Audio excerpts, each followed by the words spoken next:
Здравейте, аз съм доктор Христо Димитров от Dr. Chris Organics. Използването на натурални продукти за орална хигиена с етерични масла може да предотврати пародонтит и гингивит, защото някои от бактериите, причиняващи пародонтит, като Actinomycetes comitans, например, живеят върху лигавицата от вътрешната страна на бузите ви няколко дни преди да колонизират гингивалният сулкус. Така че поддържането на добра орална хигиена може да предотврати пародонтит и усложненията за общото здраве, които пародонтитът води след себе си. Повече от 700 бактериални вида живеят в устната кухина и почти 400 от тях колонизират пародонталния джоб. Биофилмите, които колонизират повърхността на зъба, са едни от най-сложните биофилми, които съществуват в природата.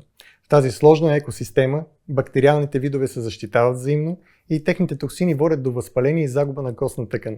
Ето защо трябва редовно да посещавате вашият зъболекар за ултразвуково почистване, за да бъде премахната подвенечната и надвенечната минерализирана зъбна плака.